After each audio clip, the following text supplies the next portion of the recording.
एक जंगल में एक हाथी और एक बकरी रहते थे। दोनों बहुत पक्के दोस्त थे।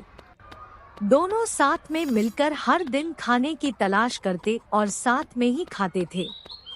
एक दिन दोनों खाने की तलाश में अपने जंगल से बहुत दूर निकल गए। वहां उन्हें एक तालाब दिखाई दिया। उसी तालाब के किनारे एक बेर का पेड़ था। बेर का पेड़ देखकर हाथी और बकरी बहुत खुश हुए। वह दोनों बेर के पेड़ के पास गए। फिर हाथी ने अपनी सूंड से बेर के पेड़ को जोर से हिलाया और जमीन पर ढेर सारे पके हुए बेर गिरने लगे। बकरी जल्दी जल्दी गिरे हुए बेरों को इकट्ठा करने लगी। संयोगवश उसी बेर के पेड़ पर एक चिड़िया का घोंसला भी था, जिसमें चिड़िया का एक बच्चा सो रहा था और चिड़िया दाने की खोज में कहीं गई हुई थी। बेर का पेड़ जोर से हिलाने के कारण चिड़िया का बच्चा घोंसले से बाहर तालाब में गिर पड़ा और डूबने लगा। चिड़िया के बच्चे को डूबता हुआ देखकर उसे बचाने के लिए बकरी तालाब में कूद गई, लेकिन बकरी को तैरना नहीं आता था। इस वजह से वह भी तालाब में डूबने लगी। बकरी को डूबता हुआ देखकर हाथी भी तालाब में कूद गया और उसने चिड़िया के बच्चे और बकरी दोनों को डूबने से बचा लिया। इतने में चिड़िया भी वहां पर आ गई थी और वह अपने बच्चे को सही सलामत देखकर बहुत खुश हुई। उसने हाथी और बकरी को इसी तालाब और बेर के पेड़ के पास रहने के लिए कहा। तब से हाथी और बकरी भी चिड़िया के साथ उस बेर के पेड़ के नीचे रहने लगे। कुछ ही दिनों में चिड़िया का बच्चा बड़ा हो गया। चिड़िया अपने बच्चे के साथ जंगल में घूमकर आती थी और हाथी और बकरी को जंगल में किस पेड़ पर फल लगे हैं, इसकी जानकारी देती थी। इस तरह हाथी, बकरी और चिड़िया मजे में रहते और खाते पीते थे। कहानी से सीख: हमें किसी का बुरा नहीं करना चाहिए।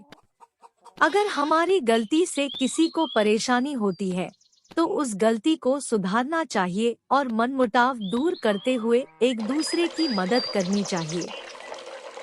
एक बार एक बिल्ली थी। वो बहुत ही चालाक और चौकस थी और उसकी इसी चालाकी और चौकसी को देखकर चूहे भी सावधान हो गए थे और अब चूहे बिल्ली के हाथ नहीं आ रहे थे। एक समय ऐसा आया कि बिल्ली भूख के मारे तड़पने लगी।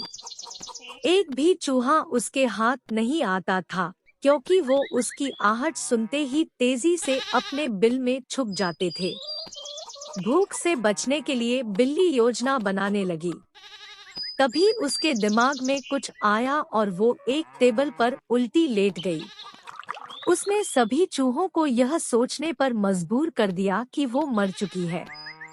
सारे चूहे बिल्ली को ऐसे लेटा हुआ अपने बिल से ही देख रहे थे।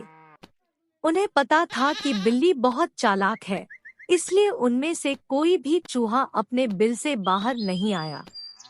लेकिन बिल्ली भी हार मानने वालों में से नहीं थी।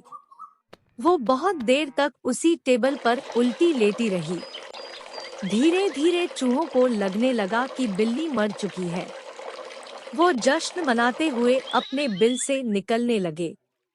चूहे जैसे ही बिल्ली की टेबल के पास पहुँचे, उसने उछलकर 2 चूहे पकड़ लिए। इस तरह बिल्ली ने इस बार तो अपने पेट को भर लिया, लेकिन चूहे अब और भी ज्यादा सतर्क हो गए। 2 चूहे खाने के बाद बिल्ली दोबारा भूख से तड़पने लगी, क्योंकि चूहे अब बिल्कुल भी लापरवाही नहीं बरतना चाहती थे। इस बार पेट भरने के लिए एक बार फिर बिल्ली को योजना बनानी थी, लेकिन इस बार छोटी योजना काम नहीं आने वाली थी। इसलिए बिल्ली ने अब खुद को पूरे आटे से ढक लिया। चूहों ने सोचा कि वह आटा है और उसे खाने के लिए आ गए, लेकिन एक बूढ़े चूहे ने उन्हें रोक दिया। उसने ध्यान से आटा देखा तो उसे उसमें बिल्ली का आकार दिखने लगा। तभी बूढ़े चूहे ने हल्ला मचाना शुरू किया। उसने कहा, सब अपने बिल में चले जाओ।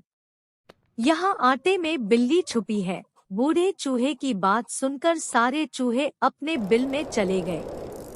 जब बहुत देर तक एक भी चूहा बिल्ली के पास नहीं पहुंचा, तब बिल्ली थकने की वजह से उठ गई। इस तरह बूढ़े चूहे ने अपने अनुभव से सारे चूहों की जान बचा ली। कहानी से सीख। बिल्ली और चूहे की कहानी से यह सीख मिलती है कि बुद्धि का इस्तेमाल करके धोखे से बचा जा सकता है।